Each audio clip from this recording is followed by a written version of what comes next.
Connie Guglielmo is the editor-in-chief of CNET. Joins me right now. Connie, I want to ask you about the decision. It's come under fire from consumer groups. Why the concern?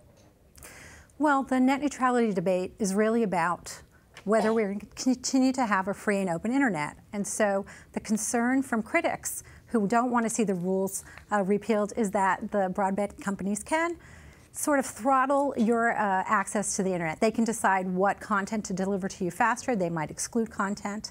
They might charge certain service providers to pay to get faster access to you. And so it creates an unlevel playing field when it comes to content over the internet. So why did the FCC take this action?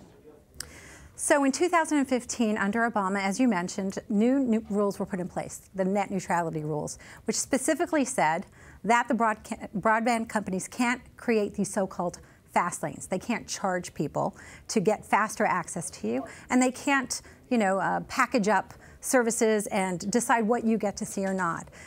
The Republicans, led by the FCC chairman Ajit Pai, has taken the stance, and the vote today went along party lines with Republicans voting to repeal those rules. Their concern is that having those rules will limit the investment that broadband companies will make in the internet, and so that you'll not see more competitive services. So it's a question of if you believe that the internet should be free and open, or if you want to take maybe a risk that the broadband companies, who have said that they will honor net neutrality and they'll let the market decide, will not, curate your experience on the internet. It comes down to sort of a wonky point that I want to make, and that is the FCC in 2015 classified broadband companies as like telephone companies. That allows them to put rules and restrictions on the broadband companies, and that's something that the AT&T and Verizons of the world just don't want. They don't want to have to be told that they have to give free access. And in fact, even though they say they're going to honor net neutrality, we hear things from the CEO of AT&T saying, well, in the future, we might have to charge more. For instance, if you want to have telemedicine services where speed and reliability is important, or if you want internet access to a driverless car, that requires a higher level of service that maybe is worth paying for. Commissioner Michael O'Reilly said that this decision will not break the web. But how exactly, Connie, do you think it'll affect the consumer? Will we see a big difference in our service? You won't see anything for the next year, because these rules have to be read into something called the Federal Register and published. There will be debate a little bit about that. That's not going to even happen until the beginning of next year.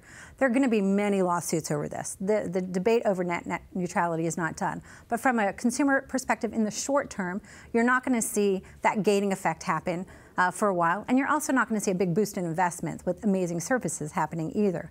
But over the long term, you could see the broadband companies deciding that they maybe want to curate your experience, and by that I mean like you buy a cable package today and you pay for access to certain websites and services. That is the fear of where this could ultimately hurt the consumer.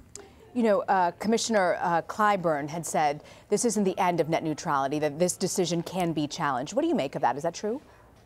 Absolutely. I think this is going to be debated in the courts for a very, very long time. The internet has become a huge driver of innovation and of our economy. So any efforts to regulate it or to give people uneven access to it are problematic and affect business for years to come. So you're going to hear about net neutrality certainly in years to come, and all of these court challenges will start taking effect as soon as those rules go into effect. And again, that's probably early next year. Okay, we're going to continue to follow this. Connie Guglielmo, thank you for joining us, Connie. My pleasure.